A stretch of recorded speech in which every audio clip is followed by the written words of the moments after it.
Bonjour à tous, aujourd'hui dans cette vidéo, je vais jouer à un de mes jeux préférés, Madness Project Nexus. Alors dans ce jeu, on a plusieurs modes, le mode histoire et le mode arène. Là, je vais plutôt me concentrer sur le mode arène, qui est un des modes les plus fun, où on peut customiser et faire son propre personnage. Mais si ça vous intéresse, je pourrais toujours essayer de faire le mode campagne, peut-être avec les autres, mais c'est un peu difficile de jouer en coop sur ce jeu.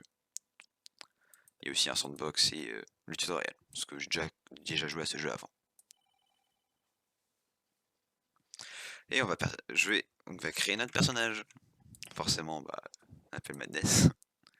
Ah, aussi un truc important, c'est si vous voulez jouer au jeu, vous ne pourrez pas changer le nom de votre personnage.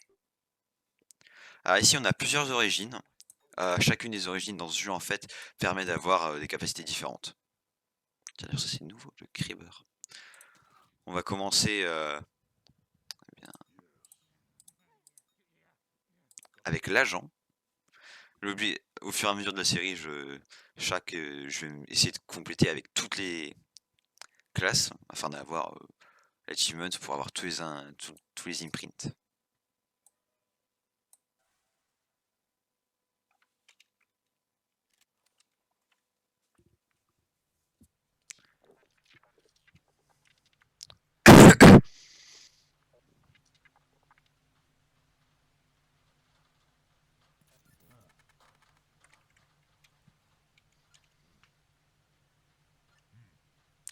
Alors en gros là, ce qui nous parle, c'est à propos qu'en fait on doit remplir un contrat pour lui et de réparer le Mandatus.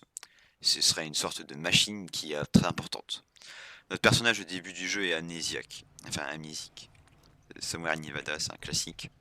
Si ça vous intéresse, la série Madness Combat, elle a été créée par Crinkles. Vous pouvez regarder tous les épisodes sur YouTube. Il y en a 16 actuellement.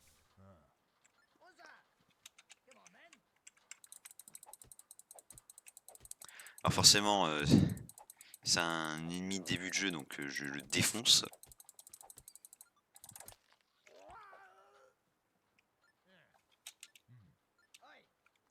C'est bon, En fait, vu qu'on lui a pété la gueule, il a décidé de travailler pour nous. Et il nous appelle chef.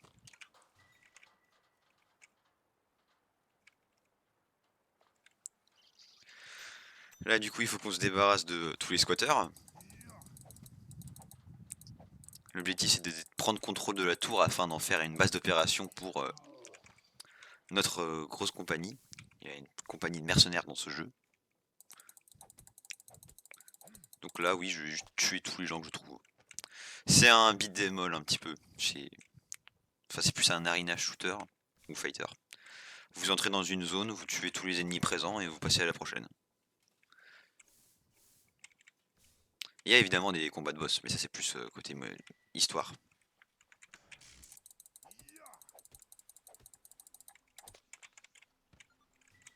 En vrai, il est plutôt easy, hein. Aussi répétitif que le mode arène soit, ce qui est un des meilleurs trucs à propos de celui-ci, c'est que il y a beaucoup de créativité. Vous pouvez vraiment faire des builds comme vous voulez avec les origines, chacune avec leur buff et leur debuff.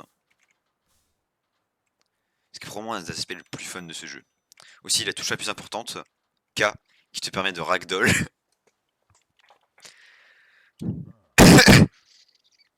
Alors en fait, on lui demande de dégager.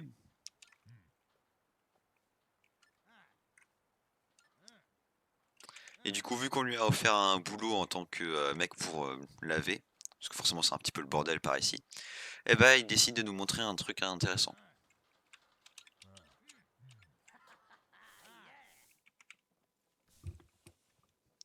Alors forcément, je skip la majorité du dialogue, puisque vu que j'ai déjà joué beaucoup à ce jeu avant.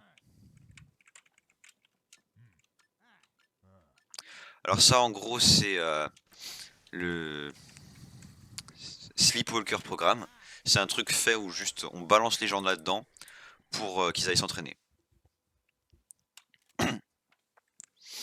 Tiens, aussi un des trucs les plus drôles dans ce jeu, c'est la difficulté difficile est plus difficile que la difficulté maximale. Maximale qui est Madness. Un fun fact, Madness Summoner, bah forcément le pseudo, ça vient de ce jeu-là. C'est de là que vient l'origine.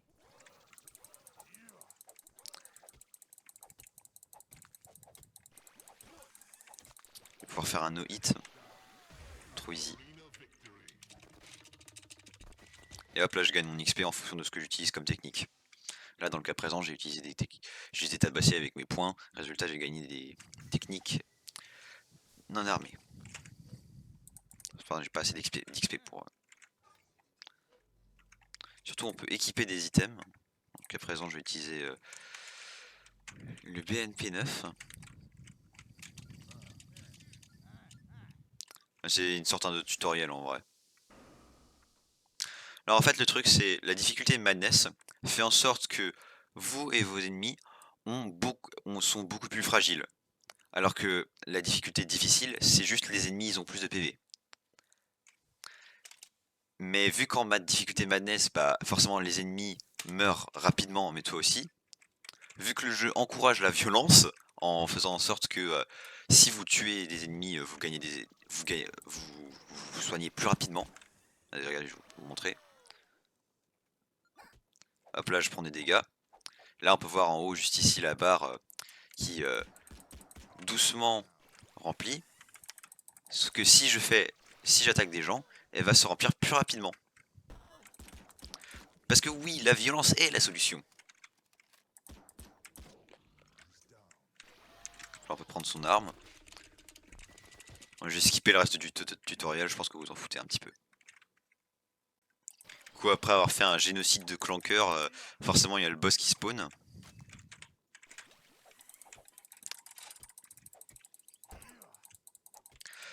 Un truc à savoir à propos des ennemis aussi dans ce jeu, c'est les gros ennemis. Si on les touche, si on les tape 5 fois d'affilée, eh bien on peut faire un takedown après. Ça, la majorité du temps ça les tue pas instantanément, c'est juste ça va leur faire pas mal de dégâts et ça va les faire tomber par terre. Et voilà, le tutoriel est complété. Hop, on peut améliorer nos techniques.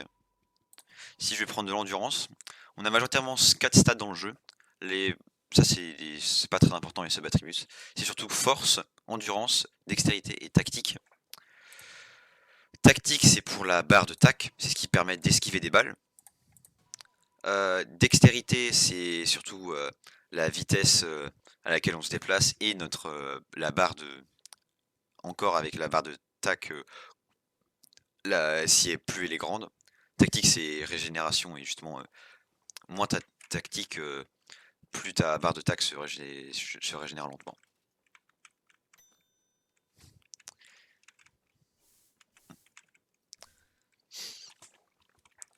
Ensuite la force forcément bah, c'est vous tapez plus fort. Puis l'endurance, ça c'est un des stats les plus importants que je recommande de level up le plus.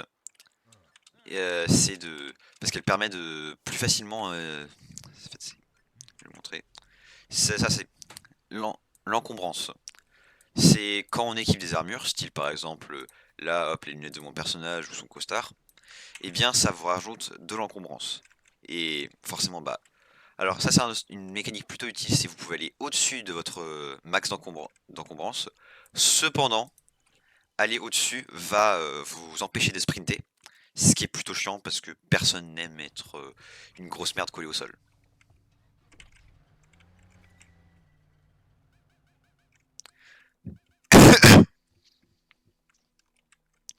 Ici on peut faire un takedown rapide.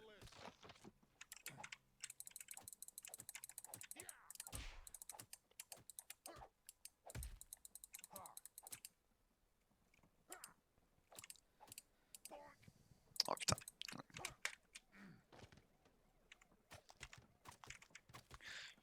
Alors bizarrement les cailloux sont des forces de la nature dans ce jeu.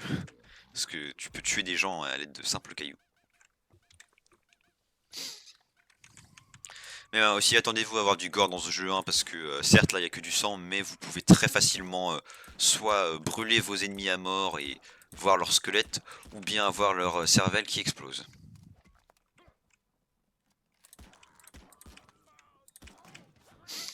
Aussi, attendez-vous à avoir beaucoup d'armes à feu utilisées dans ce build, parce que vu que j'utilise l'agent qui se spécialise dans les armes à feu. Et ça c'est un truc à savoir, c'est aussi, chaque classe a une spécialité et une faiblesse. Pour l'agent, il se spécialise dans les pistolets, résultat, il débloque plus de capacités qu'il peut acheter avec. Mais il a une faiblesse pour tout ce qui est côté... là je vous dis hop, le gore que vous avez prévenu tout à l'heure. Mais il a une faiblesse pour tout ce qui est côté armes. Donc ne peut débloquer que les capacités de tiers 2. Résultat, il va pas être super fort avec des armes comme celle-ci, la pipe wrench. J'ai toujours si peur au perfect.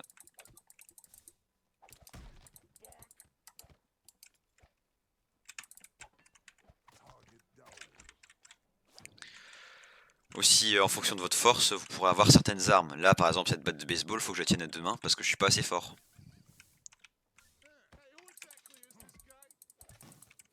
C'est trop tard pour toi, Anakin. J'ai la supériorité de la hauteur. En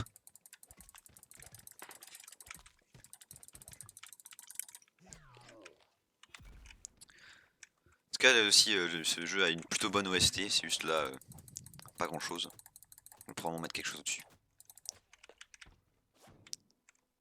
Et cette fois-ci, je vais essayer de faire en sorte de parler plus fort que dans la vidéo Minecraft afin qu'on puisse m'entendre au-dessus de la musique. Parce que ça, je sais pas trop comment régler le son.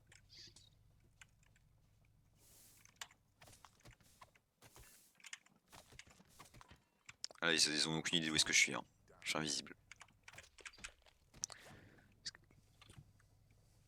Ah, ça, c'est des stations de soins. Forcément, ça vous permet de régénérer un corpus.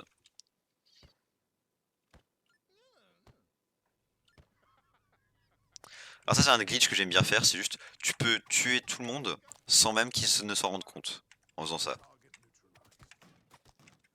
Du coup, vous pouvez juste silent kill ce mec-là. Et il n'y a pas du coup ces minions qui vont spawn après pour faire chier. C'est juste faut tuer tous les autres et après vous le tuez en dernier. Alors maintenant on a sauvé Chopper Dave. C'est le mec qui va nous permettre de faire des contrats en nous emmenant sur son hélicoptère.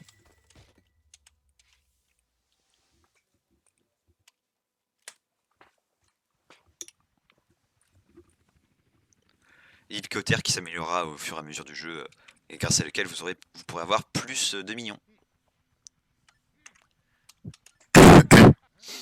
Après avoir du coup terminé la première quête du jeu, vous débloquez l'arsenal.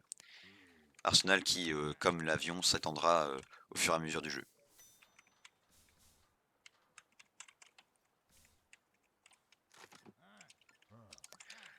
Et c'est ici que je vais pouvoir débloquer.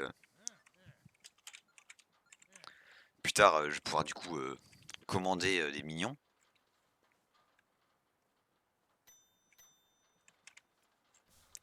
Mais là surtout ce qui m'intéresse c'est Arsenal.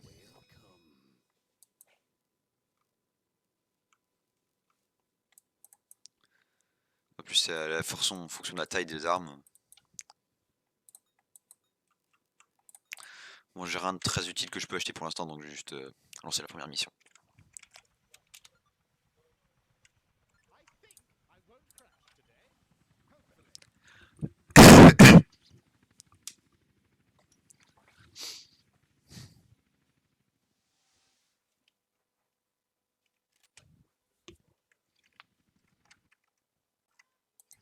Ok c'est parti pour la première mission pit stop.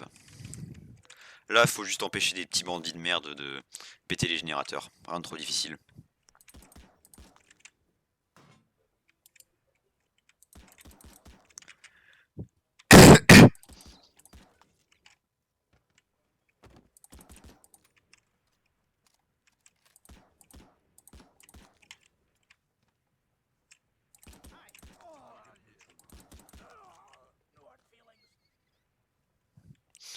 Ouais, le jeu est plutôt facile en début de jeu, mais après ça devient plutôt difficile.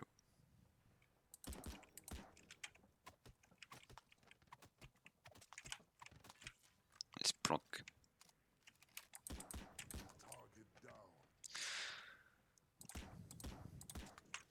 Oh let's go, un bonus. Hop. Ton arme m'appartient et je vole ces cailloux.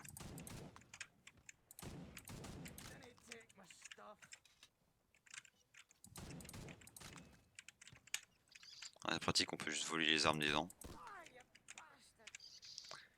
Voler les armes qui sera probablement, qui est probablement une des tactiques les meilleures de ce jeu parce que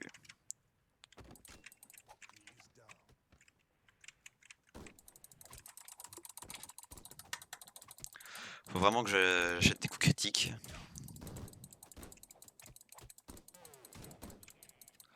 Je le fais en bouche.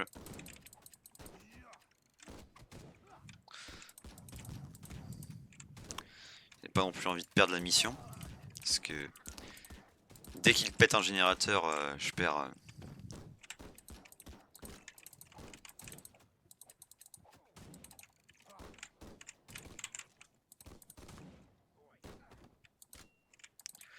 Alors heureusement c'est que quand il pète les générateurs et pas non pas quand ils prennent des dégâts. C'est ça qui est probablement les meilleurs trucs.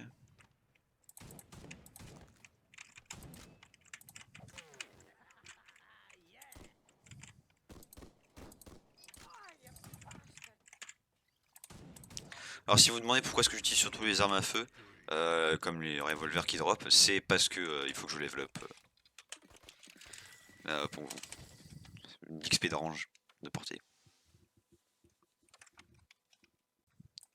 Alors j'ai réussi à trouver le problème, en fait c'était actuellement que j'avais désactivé les settings de musique. Alors ça c'est la barre verte, c'est pour le skill Sweet Spot. C'est quand on utilise les armes à la portée à laquelle elles sont censées être utilisées, elles vont faire plus de dégâts aux ennemis et à leur barre d'attaque.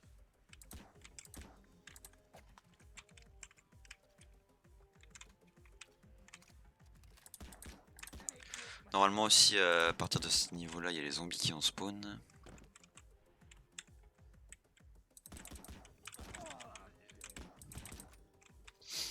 Ouais, c'est vraiment un de mes jeux préférés, je jouais beaucoup à ce jeu là.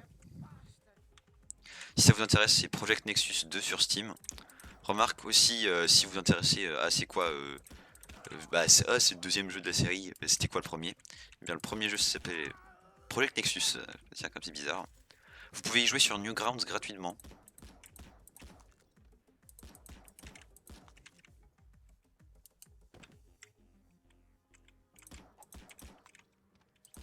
Je me demande si ma vidéo va se faire flag à cause du gore.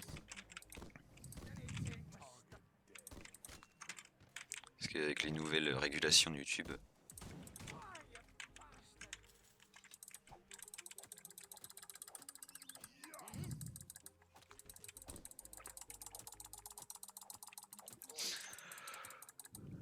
Quand il n'y a pas d'arme à feu, faut juste péter la gueule des gens.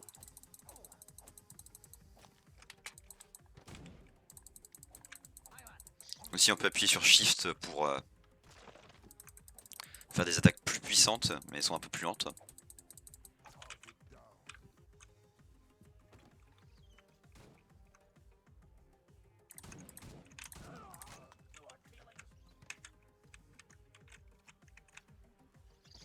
Et voilà. On peut aussi utiliser Shift pour normalement... Enfin c'est quand on a la capacité avec des armes à feu viser un peu plus haut pour la tête.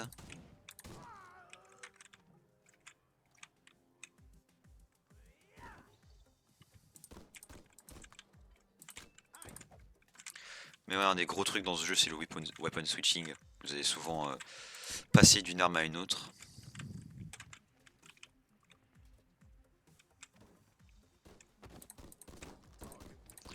Faut que je défende cet endroit là parce que sinon ils peuvent spawn un géant.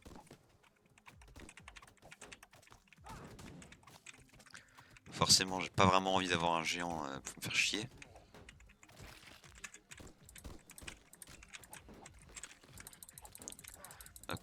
Comme j'avais expliqué tout à l'heure là, vous pouvez voir ma barre d'HP en haut se régénère plus rapidement quand je tape des gens. Parce que la violence est la solution à tous les problèmes.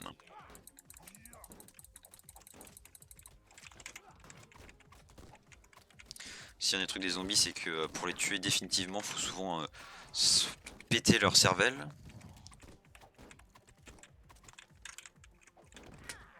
Hop. Et pour péter les cervelles, le mieux c'est d'utiliser une attaque de portée. Fait chier, ils ont pété.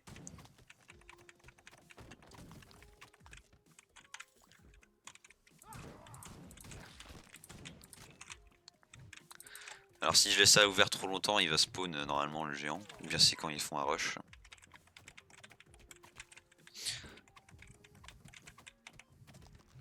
Alors ça c'est un gros ennemi, c'est comme j'avais dit tout à l'heure. C'est si on les tape 5 fois, ils vont rager et juste on peut après leur faire un takedown. Parce que là vu qu'il a pas... il reste encore des PV.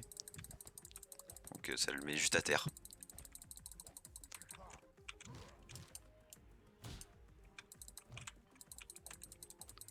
Le mieux pour les géants c'est d'utiliser les points parce que quand ils sont plus rapides et souvent ça la tape 2 fois. Et c'est fini. Je pense que je vais juste faire des petits épisodes où juste je parle et je fais genre un ou deux niveaux d'arène. Ah c'est les tokens, ce sera plus, c'est un outil surprise qui nous aidera plus tard. En vrai j'espère que vous aimerez cette série parce que c'est vraiment une des franchises des jeux vidéo que j'aime beaucoup. Là, normalement on va pouvoir commander des minions. En tout cas ce sera tout pour ce premier épisode. Je vous laisse, à la prochaine fois. Alors surtout n'hésitez pas à vous abonner, à mettre un like et à laisser un commentaire. Ça va me supporter, ça va m'aide beaucoup de voir votre support.